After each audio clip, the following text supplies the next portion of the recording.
বিচার্য বিষয় পরিবর্তনের পর প্রথমবার মুখ খুললেন মাননীয় বিচারপতি অভিজিৎ গঙ্গোপাধ্যায়। শ্রম আইন বা শ্রমিকদের মামলা যখন শুনতাম তখন অনেকেই দক্ষিণেশ্বরে গিয়ে পুজো দিতেন। দক্ষিণেশ্বরে গিয়ে পুজো দিয়ে বলতেন, মা একে সরাও। এখন জেলা স্কুল পরিদর্শক সহ অন্যান্যরা মনে হয় কালীঘাটে গিয়ে পুজো দিয়েছেন, মন্তব্য করেছেন মাননীয় বিচারপতি অভিজিৎ গঙ্গোপাধ্যায়।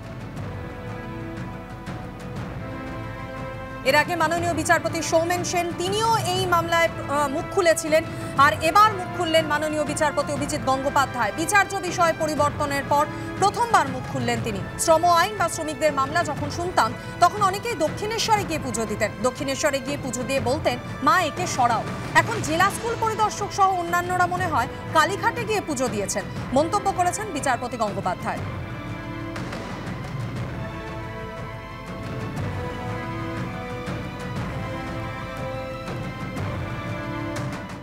ঝাড়খণ্ডের প্রাক্তন মুখ্যমন্ত্রী হেমন্ত সোরেন তার 5 দিনের ইডি হেফাজতে নির্দেশ হয়েছে। আর্থিক তছরুপ মামলায় গত পরশু দিনই গ্রেফতার হন ঝাড়খণ্ডের প্রাক্তন মুখ্যমন্ত্রী হেমন্ত সোরেন। যদিও তিনি সুপ্রিম কোর্টে আবেদন জানিয়েছিলেন এই গ্রেফতারি প্রতিবাদে, এবং সুপ্রিম কোর্টে কিন্তু স্বস্তি পাননি ঝাড়খণ্ডের প্রাক্তন মুখ্যমন্ত্রী। বিস্তারিত জানতে সরাসরি চলে যাব আমাদের প্রতিনিধি ব্রতদীপ ভট্টাচার্য। ব্রতদীপ, একদিকে সকালবেলায় আমরা দেখলাম সুপ্রিম কোর্টে যেমন স্বস্তি পেলেন না হেমন্ত সোরেন, তার পাশাপাশি এবার 5 দিনের ইডি হেফাজত হলো।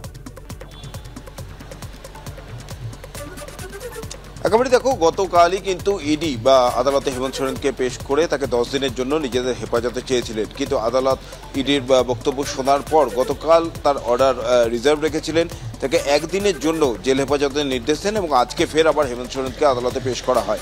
এবং যে অভিযোগ আনা হয়েছে ইডির তরফ থেকে, যে জমি দুর্নীতির কথা বলা হচ্ছে, হেমন্ত সোরেনের পজিশনে, অর্থাৎ হেমন্ত সোরেন তার মালিকানা ছিল প্রায় 8.5 একর জমি, এবং সেই জমিটি বেআইনিভাবে তার নথিপত্র ট্যাম্পারিং করে নিজেদের নামে করে নেওয়া হয়, এমনটাই অভিযোগ করা হয়েছে। এবং যারা যুক্ত ছিলেন, বেশ কিছু মাফিয়া যোগ পাওয়া গিয়েছিল, তাদের সঙ্গেও কিন্তু সরাসরি যোগ মিলেছে এবং তার মধ্যে একটা ব্যাপক পরিমাণ আর্থিক লেনদেন হয়েছে, এমনটাই ইডির অভিযোগ। এই সমস্ত তথ্য প্রমাণ নথিপত্র আদালতের সামনে রেখে আজকে হেমন্ত সোরেনের 10 দিনের জন্য নিজেদের হেফাজতে চান, কিন্তু আদালত তাদের বক্তব্য শোনার পর 5 দিনের জন্য হেফাজত মঞ্জুর করেছেন। আজকে হেমন্ত সোরেনকে আদালত থেকে ইডির দপ্তরে নিয়ে যাওয়া হবে এবং সেখানেই জিজ্ঞাসাবাদ করা হবে। তার পাশাপাশি কুসুমিতা, তোমায় জানিয়ে রাখি, কিছুক্ষণ আগেই ঝাড়খণ্ডের নতুন মুখ্যমন্ত্রী হিসাবে শপথ দিলেন চম্পাই সোরেন, এবং তার সঙ্গে মন্ত্রী হিসাবে আরও 2জন শপথ নিয়েছেন, কংগ্রেসের আলমগীর আলম এবং আরজেডির ভোক্তা। এবং এই আজকে কিছুক্ষণ আগেই শপথ নেওয়ার পর রাজভবন থেকে বেরিয়ে গিয়েছেন, এবং যেটা সূত্র মারফত জানা যাচ্ছে কিছুক্ষণের মধ্যেই চম্পাই সোরেন তিনি পাকুড়ে যাবেন, সেখানে আজকে রাহুল গান্ধীর ন্যায় যাত্রা এসে পৌঁছাবে। তবে আরেকটা উল্লেখযোগ্য বিষয় তোমায় জানিয়ে রাখি কুসুমিতা, কিছুক্ষণ আগেও যে কথা বলছিলাম যে 10 দিন হাতে সময় রয়েছে, এই 10 দিনের মধ্যে সংখ্যাগরিষ্ঠতা প্রমাণ করতে হবে চম্পাই সোরেনকে, তাদের যে 43 জন বিধায়ক রয়েছে, এবং সেই নিয়ে কিন্তু যথেষ্ট আশঙ্কা রয়েছে। সেই কারণে আজকে ফের আবার এই যে 43 জন বিধায়ক তাদেরকে হায়দ্রাবাদে নিয়ে যাওয়া হবে। অর্থাৎ গতকাল যে প্রচেষ্টা করা হয়েছিল 38 জন বিধায়ককে চার্টার ফ্লাইটে করে হায়দ্রাবাদে নিয়ে যাওয়ার, সেই প্রচেষ্টা বিফল হয় কুয়াশার কারণে। আজকে সার্কিট হাউস থেকে ওই বিধায়কদের আবার চার্টার ফ্লাইটে করে হায়দ্রাবাদ নিয়ে যাওয়া হবে। অর্থাৎ যতদিন না পর্যন্ত হাউসে দাঁড়িয়ে সংখ্যাগরিষ্ঠতা প্রমাণ হচ্ছে ততদিন পর্যন্ত কোনো রকম ঝুঁকি তারা নিতে চাইছেন না।